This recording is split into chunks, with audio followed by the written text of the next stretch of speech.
ఓం శ్రీమాత్రే నమః. ఓం గం గణపతయే నమః. ఐం సరస్వత్యై నమః. ఓం శ్రీ గురుభ్యో నమః.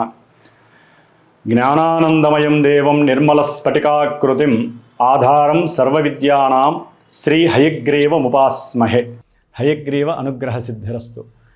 కర్కాటక రాశిని వీక్షిస్తున్నటువంటి ప్రేక్షకులందరికీ కూడా ముఖ్యంగా కర్కాటక రాశిలో మనకి పునర్వసు నక్షత్రము 4వ పాదము, పుష్యమీ నక్షత్రము 1, 2, 3, 4 పాదాల వారు, అట్లాగే ఆశ్లేష నక్షత్రము 1, 2, 3, 4 పాదాల వారు, ఈ 9 నక్షత్ర పాదాల వారు మరియు కర్కాటక రాశి వారికి ఈ యొక్క నవంబర్ 1వ తేదీ నుండి నవంబర్ 30వ తేదీ వరకు కూడా గ్రహాలు మారుతున్నాయి. కాబట్టి ఈ గ్రహస్థితుల వలన ఏ రకాలైనటువంటి ఫలితాలు కొంతవరకు వీరికి జరుగుతాయి. ఎందుకంటే జాతకరీత్యా వారి జన్మజాతకంలో ఉన్నటువంటి గ్రహాలు దశలు అంతర్దశలను బట్టి మాత్రమే ఈ యొక్క గోచారంలో వారికి ఏం జరుగుతాయి అనేటటువంటి విషయాలు, ఒక్కోసారి ఇక్కడ మంచి జరిగిన జాతకంలో చెడు జరిగేటటువంటి పరిణామం ఉంటే అవన్నీ కూడా ఇక్కడికి వర్తిస్తూ ఉంటాయి, ట్రాన్స్ఫర్ అవుతూ ఉంటాయి. కాబట్టి గోచారం అనేటటువంటిది కొంత మన అద్దంలో చూసుకొని జాగ్రత్త పడటమే. ఓకే, ఇక్కడ మచ్చ ఉంది, లేకపోతే ఇక్కడ కాస్త దోషం ఉంది అని మనం దోషాల్ని పరిహారం చేసుకోవడానికే గోచారమే. కానీ అసలు ఏమిటి, నకలు ఏమిటి, ఇది నకలు అసలు ఏమిటి అనేది తెలుసుకోవాలంటే తప్పనిసరిగా మీ యొక్క జాతక పర్యవేక్షణ అనేటటువంటిది చాలా ఉత్తమము. కాబట్టి ముఖ్యంగా కర్కాటక రాశిలో ఉచ్చస్థితిలో ఉన్నటువంటి ఈ షష్ఠమ భాగ్యాధిపతి శుభుడైనటువంటి గురుడు అక్కడ ఉండటం ద్వారా ఆయన యొక్క దృష్టి పంచమం మీద అట్లాగే నవమం మీద శనీశ్వరుడి మీద పడటం ద్వారా ఎవరైతే విదేశాలలో ఉన్నత ఉద్యోగాల రీత్యా ఉన్నటువంటి వారికి కొంతవరకు ఓదార్పు లభిస్తుంది. ఉన్నతమైనటువంటి విద్యలందు ఆసక్తి ఉండి దానికి సంబంధించినటువంటి ఎగ్జామ్స్ ఎవరైతే రాసి ఉన్నారో వారందరికీ కూడా శుభ పరిణామాలు కలుగుతున్నాయి ఈ యొక్క గురుడు యొక్క దృష్టి వలన. అట్లాగే ముఖ్యంగా ఈ యొక్క లగ్నంలో ఈ యొక్క జన్మరాశిలో కర్కాటక రాశిలో ఉన్నటువంటి గురుడు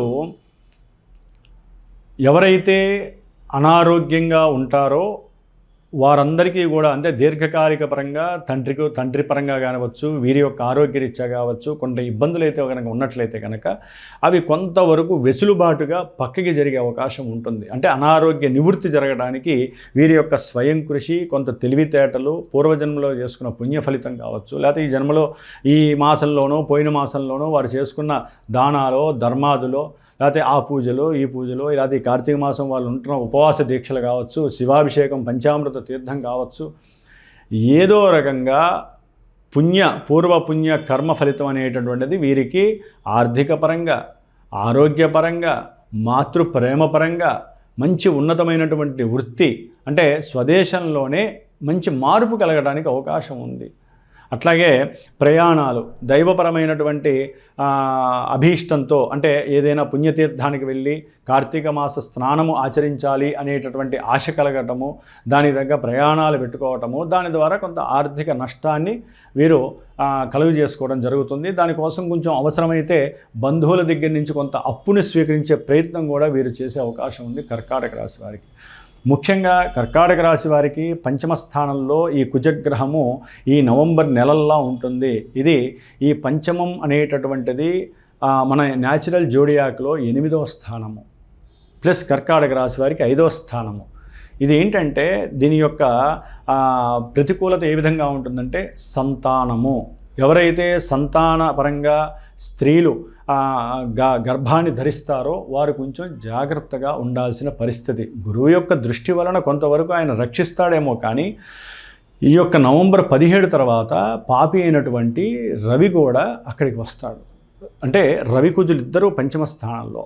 తర్వాత బుధుడు నవంబర్ 1 నుంచి కూడా నవంబర్ 1 నుంచి మళ్ళీ ఆయన కూడా చక్కగా ఈ యొక్క వృశ్చిక రాశిలో రవి బుధ కుజగ్రహాలు 3 గ్రహాలు 5వ స్థానంలో ఇవి ఉండటం అంత మంచి శ్రేయస్సుకరమైనటువంటి విషయం కాదు. దీనివలన వీరు నర్వస్గా చాలా ఫీల్ అవుతారు. ఇంట్లో కంఫర్ట్నెస్ ఉండదు. తండ్రి వలన కావచ్చు, అన్నదమ్ముల వలన కావచ్చు, ఏదో రకమైన కీచులాడగలుగుతూ ఉంటుంది. సంతానపరమైన సమస్య అంటే కొంతమందికి పెళ్లి కాకముందు కూడా సంతానపరమైనటువంటి ఇబ్బందులు కలిగే అవకాశం ఉంటుంది. అంటే వాళ్ళు ఆవేశంలో తీసుకున్న కొన్ని నిర్ణయాలు కావచ్చు, లేకపోతే మోసపూరితమైనటువంటి మాటలు విని కొంతమంది స్త్రీలు మరి కొంతమంది మహోన్నతమైన వ్యక్తులు ఉంటారు, దొంగ మాటలు చెప్పి వీరిని ఇబ్బంది పెట్టి సంతానం కలిగేటటువంటి పరిస్థితిని తెస్తారు. వారందరూ కొంచెం జాగ్రత్తగా ఉండండి. మనసు మీద ఎటువంటి ప్రేలాపన తెచ్చుకోకండి. ఎందుకంటే ఆ స్థానము అంత మంచిది కాదు. అది మన మనస్సుని, మన బుద్ధిని వైకల్యం చెందించి ఎటో తీసుకువెళ్ళిపోయి అసలు ఈ ప్రపంచంలో నేను అవసరమా అనేటటువంటి ఆలోచనని కలుగజేస్తుంది. ప్రతికూల ఆలోచనలు కలుగజేసే పరిస్థితిలో ఉంది ఆ 5వ స్థానము. లెక్క ప్రకారం 5వ స్థానం అనేటటువంటిది మన యొక్క ఆలోచనల్ని మంచి ఉత్తేజంగా, ఎంతో విజ్ఞానాన్ని పెంచి, ఎంతో మోక్ష సాధనకి ఉపయోగపడేటటువంటి స్థానం ఇది. మంచి ప్రణాళికలు, కానీ అవన్నీ కూడా పాపగ్రహాలు ఉండటం ద్వారా అవన్నీ కూడా ప్రతికూల ప్రతిబంధకత్వాన్ని కలుగజేస్తాయి. అందుకని జాగ్రత్తగా ఉండండి. గర్భధారంతో ఉన్నటువంటి స్త్రీలైతే కనుక ఆదిత్య హృదయాన్ని లేదా ఓం నమో నారాయణాయ అనే మంత్రాన్ని ఎల్లవేళలా ఈ నెలల్లో చదువుకోండమ్మా. ఎందుకంటే ఇప్పటి వరకు విద్యార్థులకైతే కనుక నవంబర్ 17 వరకు కూడా కొంత ఇబ్బందిదాయకమని చెప్పుకోవాలి. వారి యొక్క ఆలోచనలు కావచ్చు, వారి యొక్క మాట తీరు కావచ్చు, ఇవి సమస్యల్ని కొని తెచ్చేటటువంటి పరిస్థితులు ఆల్రెడీ అనుభవిస్తున్నారు కర్కాటక రాశి వారు ఈ సూర్యగ్రహం వలన. ఇప్పుడు ఆయన పంచమంలో మారుతున్నాడు. పంచమ రవి అనేటటువంటి వాడు విద్యలో వీరికి రావాల్సినటువంటి మార్కులు వస్తాయనుకుంటే అది కూడా రాకుండా, అంటే ఏకాగ్రత లోపము. అందుకనే వీరికి ఉన్నటువంటి ఏకాగ్రత లోపం కావచ్చు, తండ్రి యొక్క లాలన పోషణ లేకపోవచ్చు. ఒకవేళ ఉన్నా అది అధిక మొత్తంలో ఉండి వీరు ఎన్నో రకాలైనటువంటి దుర్వ్యసనాలకి కూడా పాల్పడి వీళ్ళ జీవితంలో చదువు అనేటటువంటి అంకాన్ని ముగించే వాళ్ళు చాలామంది తయారయ్యే అవకాశం ఉంటుంది ఈ నెల రోజుల్లో.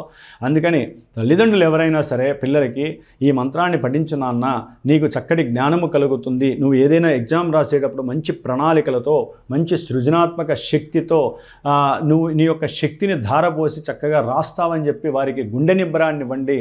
వారిలో ఉన్నటువంటి ఆత్మవిశ్వాసాన్ని, సెల్ఫ్ ఎనర్జీని తల్లిదండ్రులు ప్రోత్సాహంగా చేయండి తప్ప నువ్వు చదవలేని వాడివి, నువ్వు చదవట్లేదు, నీ చదువు సరిగ్గా లేదు, స్కూల్కి వెళ్ళు, దానికి వెళ్ళు, ఇట్లా వాళ్ళని అదమాయించే కన్నా వాళ్ళకి గ్రహస్థితి బాగాలేనప్పుడు కొంత ప్రోద్బలాన్ని మాత్రం ఇవ్వాలి తల్లిదండ్రులు. అందుకని ఓం నమో నారాయణాయ మంత్రాన్ని మాత్రం సంతానం కావాల్సినటువంటి వారు చదవండి. అట్లాగే ముఖ్యంగా ఈ నవంబర్ 26వ తేదీన స్కంద షష్ఠి వస్తోంది. ఈ స్కంద షష్ఠి రోజున మా యొక్క పీఠంలో ఈ యొక్క సంతానపరంగా సమస్యలు ఎదుర్కొంటున్న వాళ్ళు, ముఖ్యంగా విద్యపరంగా ఎన్నో ఆటంకాలు, ఇబ్బందులు ఎదురయ్యి ఉన్నటువంటి వాళ్ళకి, ఎందుకంటే కుజరాహువుల యొక్క దృష్టి దోషం కలుగుతుంది. కుజుడు రాహువుని చూస్తున్నాడమ్మ. ఈ నెల రోజులు కూడా ఆయన స్వక్షేత్రంలో 5లో ఉండి 8లో ఉన్నటువంటి రాహువుని చూస్తున్నాడు. అందుకని ఏకాగ్రత లోపం తప్పనిసరిగా ఉంటుంది. ఈ కుజగ్రహ దృష్టి రాహు మీద పడడం వల్ల వీళ్ళకి రకరకాల పిచ్చి ఆలోచనలు కలుగుతాయి. అనుకున్న పనులు జరగకపోతే అసలు ఏదో ఒకటి చేసేసుకుందాం అనే ఆలోచనలు వస్తాయి. కాబట్టి అవన్నీ నివృత్తి చేసుకోండి. ఏదైనా సరే చక్కగా వీటిల్లో కొంతమంది షేర్స్, సెన్సెక్స్, చిట్టీలు ఇవి కూడా మోసపోయే పరిస్థితి, ఆ మాటలు ఈ మాటలు చెప్పి మోసం చేసే పరిస్థితి కూడా ఎదురయ్యే అవకాశం ఉంటుంది. ఉద్యోగంలో కూడా మాటలు చెప్పి డబ్బు సంపాదించేటువంటి ఎంతోమంది ఉంటారు. రాజకీయ నాయకులు కూడా వీరికి కొంత ప్రోద్బలంగా ఉంటారు. అంటే కొన్ని చిట్ ఫండ్ వ్యవస్థలకు కావచ్చు, ఈ షేర్స్ వాటిలో కూడా వీరి యొక్క హస్తము చాలా గొప్పగా ఉంటుంది. మోసపూరితమైనటువంటి విషయాలలో ఈ నెల చాలా ఘోరంగా ఉంటుంది. ఈ కర్కాటక రాశి వారు కొంచెం జాగ్రత్త వహించండి. శుక్రుడు 4వ స్థానంలో ఉండి విద్యార్థులకు కొంచెం ఉపశమనం కలిగిస్తున్నాడు. వీరు గనక జాగ్రత్తగా గనక ఇంట్లో, గృహంలో తల్లి చెప్పినటువంటి మాట వినండి, ఆవిడికి అనుకూలంగా ప్రవర్తించండి. ఎటువంటి పిచ్చి ఆలోచనలు చేయకుండా ఉన్నట్లయితే కనుక స్త్రీల యందు తల్లి యొక్క మాతృభావంతో ఉండండి విద్యార్థులు. దానివల్ల మంచి లాభం కలుగుతుంది.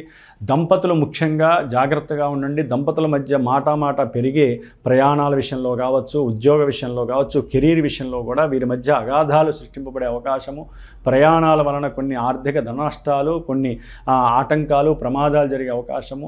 ముఖ్యంగా అష్టమరాహు దోషం ఉంది కాబట్టి వీరు దుర్గాదేవికి సంబంధించిన అష్టోత్తరము కానీ, దుర్గా ద్వాత్రింశం నామ్న స్తోత్రాన్ని కానీ చదవండి. ముఖ్యంగా సుబ్రహ్మణ్యేశ్వరుడు యొక్క అర్చనని ఎరుపు అక్షతలతో నిత్యము కూడా స్వామివారిని అర్చించండి. అష్టోత్తరంతో సుబ్రహ్మణ్య అష్టకాన్ని చదవండి. ఇవన్నీ కూడా మిమ్మల్ని ఇళ్ళవేళలా కాపాడుతూ ఈ నెల రోజులు కలిగేటటువంటి ఎన్నో దోషాల నుంచి, అపవాదుల నుంచి, ఆటంకాల నుంచి, మృత్యుగండాల నుంచి కర్కాటక రాశి వారిని కాపాడుతుంది. ముఖ్యంగా కర్కాటక రాశి వారికి ఉన్నంతలో శుక్రగ్రహ బలము తప్ప ఎటువంటి గ్రహ బలము వీరికి లేదు. కాబట్టి అన్ని గ్రహాలకి సంబంధించిన నవగ్రహ స్తోత్రాన్ని పాటించండి. లేకపోతే కార్తీక అమావాస్య రోజున మా పీఠంలో చేసేటటువంటి నవగ్రహ నక్షత్ర మృత్యుంజయ శనీశ్వర పాశుపత హోమంలో మీరు కూడా దానికి సంబంధించిన విషయంలో పార్టిసిపేట్ చేయండి. దానివలన చాలా విశేషమైనటువంటి శుభలాభ ఫలితాలు కలుగుతాయని చెప్పవచ్చు. ఓం శ్రీమాత్రే నమః.